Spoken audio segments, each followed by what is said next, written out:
কিয়াম রুকু ও সেজদায় পুরো পরিবার পরিজন সহ খাদেমদের নিয়ে পড়ে থাকেন। খোদা তাআলার অমুখাপেক্ষিতার ভয়ে কম্পমান ও ত্রস্ত ছিলেন। হযরত মুসলিহ মাউদ বা জামাত নামাজের গুরুত্ব বর্ণনা করতে গিয়ে বলেন যে মানুষ যেহেতু আজকাল অনেক দূরে বসবাস করে আর মসজিদে আসা কঠিন ছিল সেই যুগে, তাই সেই যুগে যতটুকু দূরত্বই থাকতো যানবাহনও ছিল না, ফলে লোকজন ঘরে নামাজ পড়ে নিত। মুসলিমত বলেন যে ঘরেও একা নামাজ পড়া উচিত না, বরং জামাতের সাথে পড়া উচিত। বা জামাত নামাজের একটা রীতি হলো স্ত্রী সন্তানদের নিয়ে ঘরেই জামাতের সাথে নামাজ আদায় করা উচিত। যদি মসজিদ না যাওয়া যায় তবে ঘরেই বা জামাত নামাজের ব্যবস্থা করো। দূরত্বের কারণে একা নামাজ পড়ার অভ্যাস গড়ে উঠেছে মানুষের। তিনি বলেন মানুষের অন্তরে বা জামাত নামাজের গুরুত্ব হ্রাস পেয়েছে। হুজুর বলছেন আজও আমরা এটাই দেখি। তো এই অভ্যাস পরিত্যাগ করো, বা জামাত নামাজের অভ্যাস গড়ে তোলো। সুতরাং আজও যেখানে ঘাটতি রয়েছে সেখানে লোকদের খেয়াল রাখা উচিত। ঘরে সন্তানদেরকে নিয়ে নামাজ পড়ুন, এতে সন্তান সন্ততির নামাজের অভ্যাস গড়ে উঠবে। হযরত মসিহ মউদের উদাহরণ দিয়েছেন তিনি। এমন অবস্থায় তিনি নামাজের জন্য মসজিদে যেতে না পারলে ঘরেই বা জামাত নামাজ পড়তেন। কদাচিৎ কোনো বাধ্যবাধকতার কারণে একা নামাজ পড়তেন।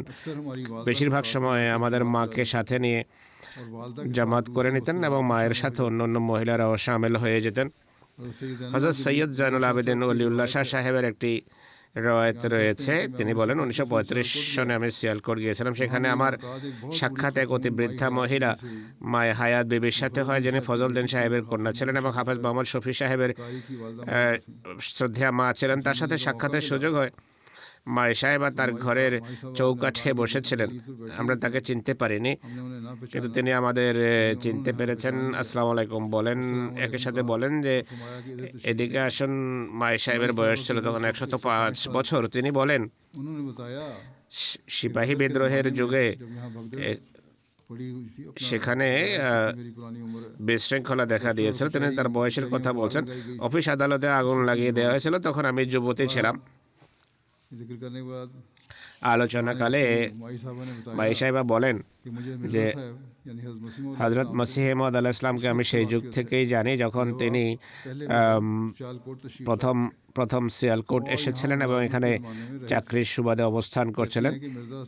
তখন মির্জা সাহেবের বয়স এমন ছিল যে তার চেহারায় কেবল দাড়ি গজাচ্ছিল এবং তার পুরোপুরি দাড়ি ওঠেনি। সিয়ালকোট আসার পর হযরত মির্জা সাহেব আমার পিতার বাড়িতে আসলেন, তাকে ডাক দিলেন এবং বললেন, মিয়া ফজলউদ্দিন সাহেব, আপনার যে দ্বিতীয় ঘরটি রয়েছে তা আমার থাকার জন্য আমাকে দিয়ে দিন, ভাড়ায় নেওয়ার কথা ছিল।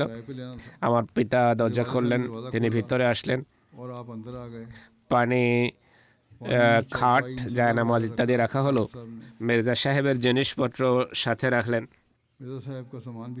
তার অভ্যাস ছিল, হযরত মসিহ মউদের কথা বলা হচ্ছে, কাচারি থেকে ফেরার পর প্রথমে আমার বাবাকে ডাকতেন, তাকে সাথে নিয়ে ঘরে যেতেন।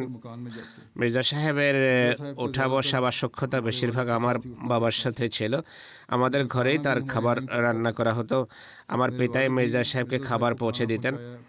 মির্জা সাহেব ভেতরে যেতেন, দরজা বন্ধ করে নিতেন এবং আঙ্গিনায় গিয়ে কোরআন পড়া আরম্ভ করতেন। আমার পিতা বলতেন, মির্জা সাহেব কোরআন মজিদ পড়তে পড়তে অনেক সময় সেজদায় লুটিয়ে পড়েন, দীর্ঘ সেজদা করেন এবং এত কাঁদেন যে মাটি ভিজে যায়। মাই সাহেবা হযরত মসিহ মউদের কথা বলতে গিয়ে অনেকবার বলেছেন, আমি তার জন্য নিবেদিত। এই বর্ণনা তিনি তার ছেলের উপস্থিতিতে দিয়েছিলেন। এই বিবৃতি তার ছেলের উপস্থিতিতে দিয়েছেন। হযরত শেখ ইয়াকুব আলী ইরফানি সাহেব ডক্টর আল্লামা ইকবাল সাহেবের শিক্ষক মৌলভী মীর হাসান সাহেবের একটি রওয়ায়াত বর্ণনা করেছেন। হযরত মির্জা সাহেব প্রথমে কাশ্মীরিয়া পাড়ায় এই পাপির ঘরের খুব কাছেই অবস্থিত উমরা নামক এক কাশ্মীরের বাড়িতে ভাড়া থাকতেন। কাচারি থেকে যখন ফিরতেন পবিত্র কোরআন তেলাওয়াতে রত হয়ে যেতেন। বসে দাঁড়িয়ে পায়চারি করতে করতে তেলাওয়াত করতেন এবং অঝরে কাঁদতেন। তিনি এমন বিনয় ও নম্রতার সাথে তেলাওয়াত করতেন যে তার নজির পাওয়া যায় না। সে যুগের প্রথা অনুসারে লোকেরা কাচারির কাজকর্ম এবং সুপারিশের জন্য তার কাছে আসতো, যেমনটি তারা সরকারি কর্মচারীদের কাছে যায়, যেন তাদের মোকদ্দমার রায় তাদের পক্ষে হয়। মানুষ সুপারিশের জন্য গিয়েই থাকে আদালতের কর্মচারীদের কাছে। লোকেরা মসিহ মউদের কাছেও আসতো।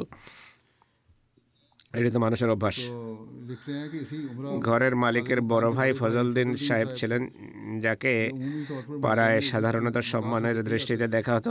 একবার मौके पर लोगों को कचहरी में अपने पास बैठे देखकर কাচারিতে লোকদেরকে নিজের কাছে বসা দেখে হজরত মসিহ মউদ আল ইসলাম মিয়া ফজলউদ্দিনকে ডেকে বলেন, ফজলউদ্দিন সাহেব, इन लोगों को এদেরকে বুঝিয়ে দাও তারা যেন এখানে না আসে, अपना वक्त তাদের নিজেদের সময় যেন নষ্ট না করে আর আমার সময় যেন নষ্ট না করে। আমি কিছুই করতে পারবো না, मैं हाकिम আমি বিচারক নই, যতটুকু কাজ আমার সাথে সম্পৃক্ত তা আমি কাচারিতেই করে আসি। चुनाचे মিয়া ফজলউদ্দিন তাদের বুঝিয়ে বিদায় দিতেন। পটিয়ালার এক আহমদী মুন্সি আব্দুল ওয়াহিদ সাহেব হুজুরের কোরআন তেলাওয়াত সম্পর্কে বলেন, कुरान के बारे में बयान करते হুজুর আলাইহিস সালাম हैं कि हजूर अलैहिस्सलाम 14-15 বছর বয়সে সারাদিন কোরআন শরীফ পড়তেন कुरान शरीफ पढ़ते এবং টিকায় তিনি নোট লিখতেন। হজরত মুসলিহ মউদ রাদিয়াল্লাহু তাআলা আনহু মসিহ মউদ আলাইহিস সালাম সম্পর্কে বলছেন, तारीफ फरमाते हैं লিখছেন যে শৈশবকাল থেকেই পিতা সাহেবের জীবদ্দশা এমন তিক্ত অভিজ্ঞতা দেখার সুযোগ হয়েছিল মসিহ মউদের যে দুনিয়ার প্রতি তিনি বীতশ্রদ্ধ হয়ে যান। তিনি যখন একেবারে শিশু ছিলেন তখনও তার সমস্ত আকাঙ্ক্ষা কামনা বাসনা আল্লাহর সন্তুষ্টি লাভের মাঝেই নিবেদিত ছিল। चुनाचे যেমন তার জীবনীকার नबी শেখ ইয়াকুব আলী সাহেব जमाने में एक अजीब তার জীবনীতে একটি অদ্ভুত ঘটনা লিখেছেন যা একান্ত শৈশবের ঘটনা ছিল। তিনি লেখেন, তার বয়স যখন খুব কম ছিল তখন তিনি তার এক সমবয়সী বালিকাকে, যার সাথে পরে তার বিয়ে হয়েছে, তাকে বলতেন যে অভাগী, कि नाम দোয়া করো যেন খোদা আমাকে নামাজ পড়ার সৌভাগ্য দান করেন। इस फिक्रे से जो नाहित একেবারে শৈশবের এই বাক্য থেকে বোঝা যায় যে অতি অল্প বয়স থেকেই তার হৃদয়ে এমন এক আবেগ উথলে উঠত আর তার কামনা বাসার কেন্দ্রবিন্দু কিভাবে একমাত্র খোদাই হয়ে উঠছিলেন। खुदा ही खुदा हो रहा একই সাথে সেই বুদ্ধিমত্তারও পরিচয় পাওয়া যায় যা আশৈশব তার মাঝে সৃষ্টি হয়েছিল। हो गई थी। এই বাক্য থেকে বোঝা যায় যে তখনও তিনি তার সমস্ত আশা আকাঙ্ক্ষা পূর্ণকারী একমাত্র আল্লাহকেই মানতেন এবং ইবাদতের তৌফিক দান করাও তার উপরে নির্ভরশীল বলে জানতেন। অর্থাৎ নামাজ পড়ার বাসনা এবং সেই বাসনা পূর্ণকারী আল্লাহ তাআলাকেই মনে করা এবং এরপর এমন এক ঘরে প্রতিপালিত হওয়া যেখানে ছোট বড় সবাই দুনিয়াকে নিজেদের উপাস্য মনে করত। তার মুখ থেকে এমন কথা বের হওয়া এমন একটি হৃদয়ের পক্ষে সম্ভব যা দুনিয়ার মিশ্রণ থেকে সম্পূর্ণভাবে পবিত্র এবং পৃথিবীতে এক বৈপ্লবিক পরিবর্তন সাধনের জন্য আল্লাহ তাআলার পক্ষ থেকে সাহায্যপ্রাপ্ত। হযরত মুফতি মুহাম্মদ সাদেক সাহেব বর্ণনা করেন, হযরত মসিহ মউদ আলাইহিস সালাম বলেন যে আমি रोजे रखने का आदि শৈশব থেকেই রোজা রাখতে অভ্যস্ত। बीमार हो गई আমি ছোটবেলা একবার শৈশবে রোজা রাখলাম, আমি অসুস্থ হয়ে পড়ি, কিন্তু এরপর 29টি রোজা পূর্ণ করলাম, কোনো কষ্ট হয়নি। তো এটি আমার জন্য খুশির ঈদ ছিল। রোজার বিশেষ বরকত রয়েছে, যেমন প্রতিটি ফলে আলাদা স্বাদ রয়েছে, তেমনি প্রতিটি ইবাদতে পৃথক স্বাদ রয়েছে। এসব ইবাদতের মাঝে এক আধ্যাত্মিকতা রয়েছে যা বর্ণনা করা মানুষের জন্য সম্ভব নয়। যদি আগ্রহ থাকে তবে দুঃখ কষ্ট ও যন্ত্রণা কমে যায়।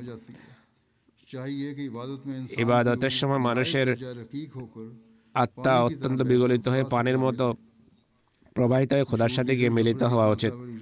বিখ্যাত নেতা জাফর আলী খান সাহেব, যিনি জমিদার পত্রিকার সম্পাদক, তার পিতা মৌলভী সিরাজউদ্দিন সাহেব कोर्ट में मसरूफ হযরত মসিহ মউদ আলাইহিস সালাতু ওয়াস সালাম সম্পর্কে লেখেন যে 1877 সালে এক রাত কাদিয়ানে তার আতিথ্য লাভের সৌভাগ্য হয়।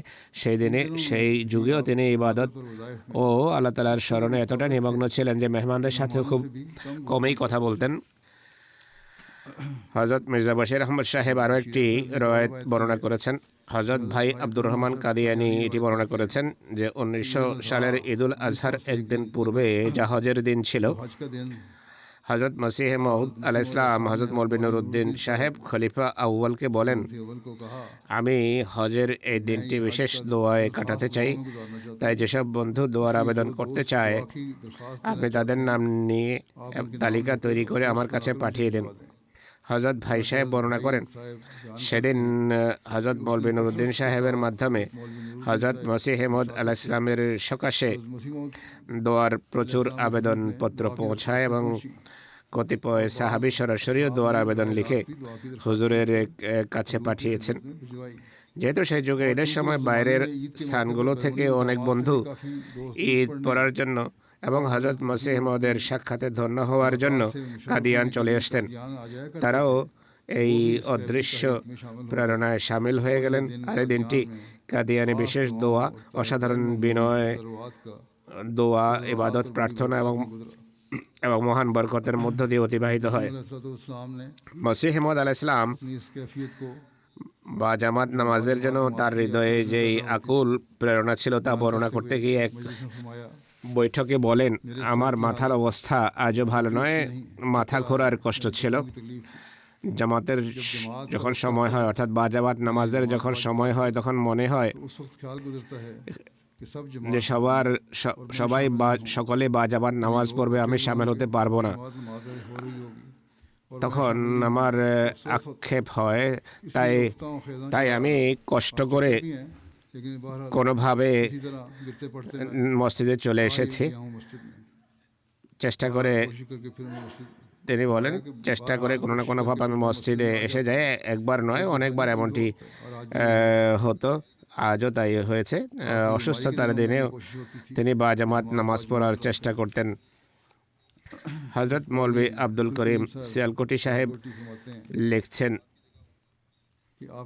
তার সাক্ষাতের স্থান হতো মসজিদ। অসুস্থ না হলে 5 বেলার নামাজ তিনি মসজিদেই পড়তেন আর বা জামাত নামাজের উপর অনেক জোর দিতেন। তিনি বারবার বলেছেন,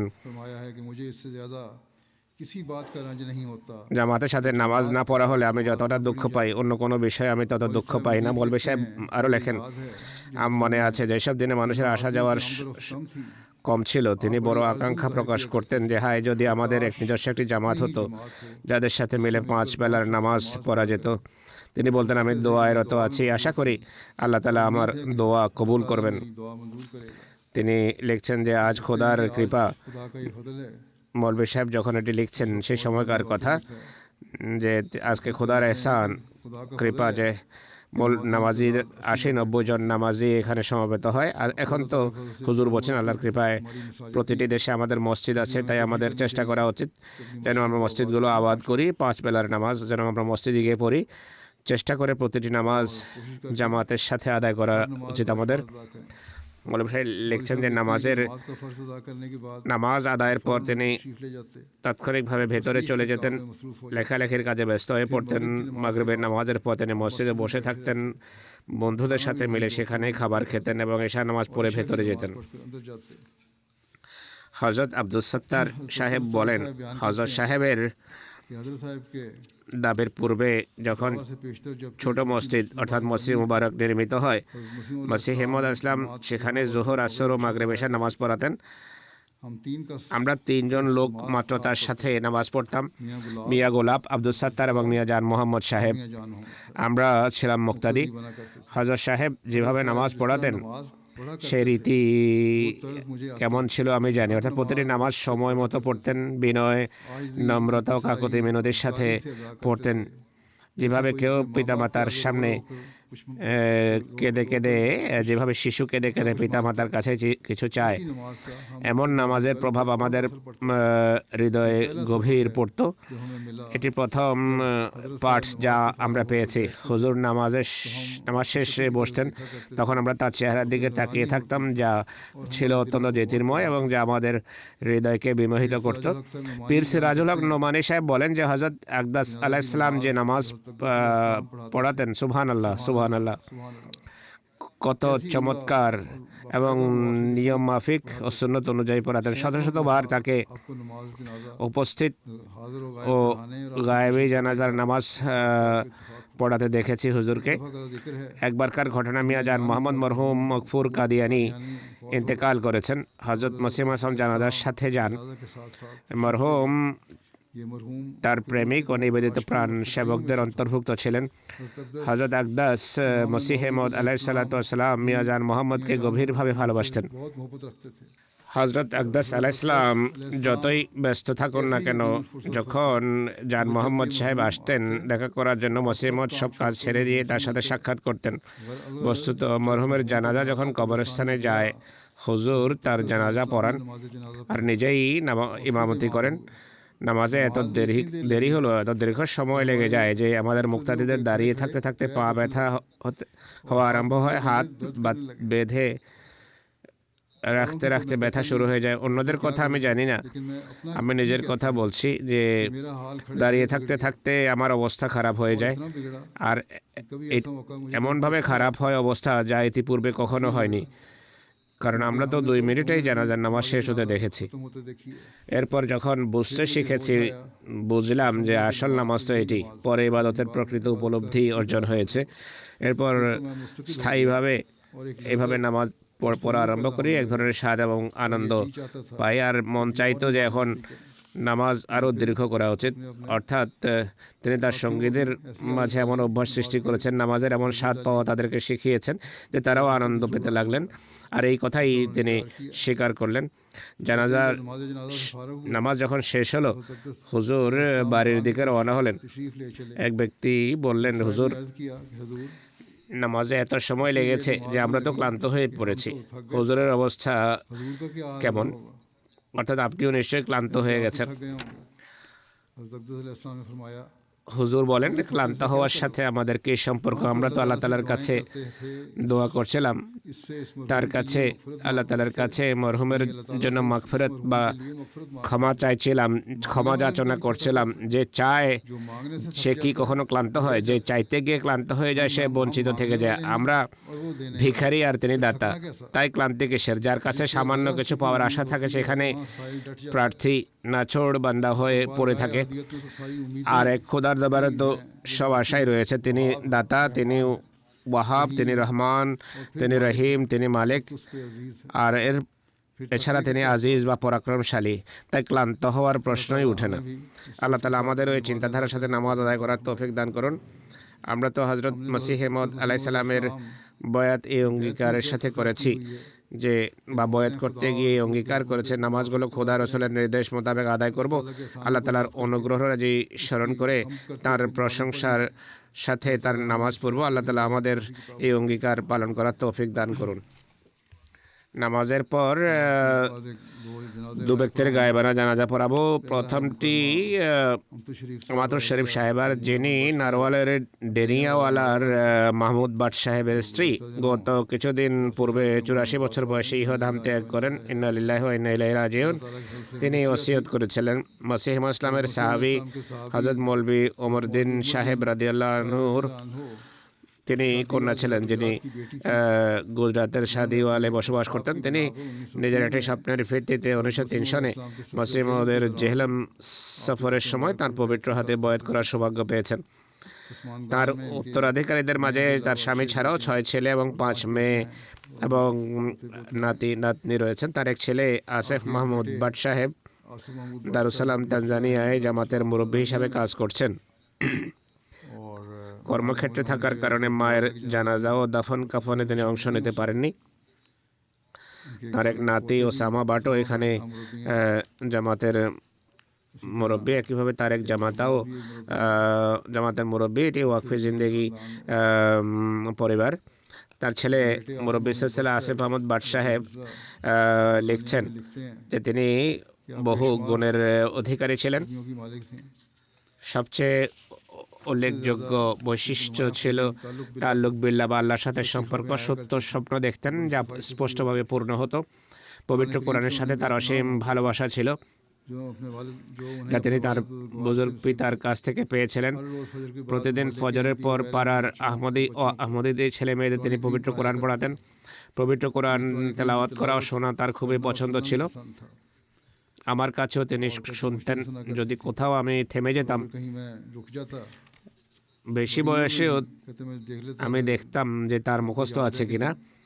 আমি থেমে গেলে তিনি অবিলম্বে পরের শব্দগুলো পড়ে শোনাতেন। পবিত্র কোরআন প্রায় তার মুখস্থ ছিল। कहती थी कि তিনি বলতেন, বৃদ্ধ বয়সে আমি সবকিছু ভুলে গেছি, কিন্তু আল্লাহর ফজল পবিত্র কোরআন মনে আছে। हज़रत मसीह अलैहि মসিহ মউদের রচনাবলীর প্রতি তার অসাধারণ ভালোবাসা ছিল।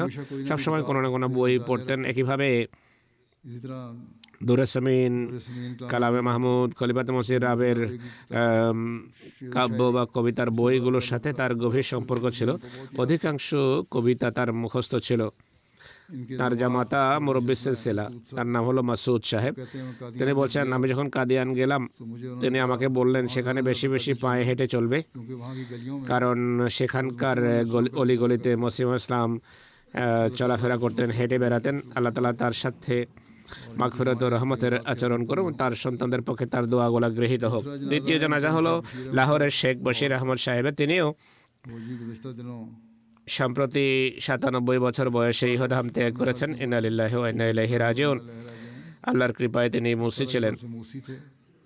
তিনি তার में 3 बेटे অবর্তমানে 3 পুত্র এবং 5 কন্যা রেখে গেছেন। তিনি সদর আঞ্জুমানে আহমদিয়ার জেনারেল অ্যাটর্নি মরহুম শেখ মোহাম্মদ দিন সাহেবের ছোট ছেলে ছিলেন। তিনি পূর্ব আফ্রিকা, যুক্তরাজ্য, আমেরিকার আমির ও মিশনারি ইনচার্জ মরহুম শেখ মোবারক আহমদ সাহেব এবং और शेख नूर अहमद साहब আরবের মোবাল্লেগ শেখ নূর আহমদ মুনির সাহেবের ছোট ভাই ছিলেন। भाई थे। তিনি তাহাজ্জুদ গুজার, রোজা নামাজে অভ্যস্ত, মিশুক ও উন্নত নৈতিক চরিত্রের অধিকারী ছিলেন। লাহোর জামাতে আহমদিয়ার মুখলেস কর্মী ছিলেন। চৌধুরী আসাদুল্লাহ খান সাহেব ও চৌধুরী হামিদ নাসরুল্লাহ সাহেবের साहब की ডিস্ট্রিক্ট আমেলার সক্রিয় সদস্য ছিলেন। रुकन थे। 20 বছরেরও অধিক সময় তিনি নিজের হালকার প্রেসিডেন্ট ছিলেন। অত্যন্ত চমৎকারভাবে জামাতের কাজ করতেন এবং মসজিদ নির্মাণ ও অন্যান্য অনেক জামাতি সম্পত্তি ক্রয়ের ক্ষেত্রেও গুরুত্বপূর্ণ ভূমিকা পালন করেছেন। জামাতের আর্থিক जमात की আহ্বানে উৎসাহ উদ্দীপনার সাথে অংশ নিতেন, নিজের সন্তানদের উপদেশ দিতেন। খেলাফতের সাথে তার পরম বিশ্বস্ততার সম্পর্ক ছিল আর সবসময় এই সম্পর্ক বজায় রেখেছেন। সন্তান ও নিকট আত্মীয়দেরও সর্বদা এটি শিখাতেন। আমিও দেখেছি তিনি অত্যন্ত বিনয়ী মানুষ ছিলেন আর পরম বিনয়ের সাথে সবার সাথে মেলামেশা করতেন। তার মেয়ে আসেফা সাইদুল্লাহ সাহেব বলছেন যে फजर के बाद তিনি সুমিষ্ট স্বরে তেলাওয়াত করতেন ফজরের পর, যা আমাদের সব ভাই বোনের তরবিয়তের কারণ হয়েছে। তার এক কন্যা আছেন যিনি এখানেই থাকেন। তিনি বলেন যে রাবুয়াতে যখন আমার বিয়ে হয়, তিনি আমাকে বলেন, তুমি বড়ই ভাগ্যবতী যে রাবুয়া যাচ্ছ, কেন্দ্রে যাচ্ছ। আল্লাহ তাআলা তোমাকে সন্তানদের সঠিক তরবিয়ত করার তৌফিক দিন। তো যদিও তিনি ব্যবসায়ী মানুষ ছিলেন, তিনি জাগতিকতার কোনো কথা বলেননি, বরং সন্তানদেরও ধর্ম শিখিয়েছেন। আল্লাহ তাআলা তার সাথে মাগফিরাত ও রহমতের আচরণ করুন, তার সন্তানদের পক্ষে তার দোয়াগুলো কবুল করুন।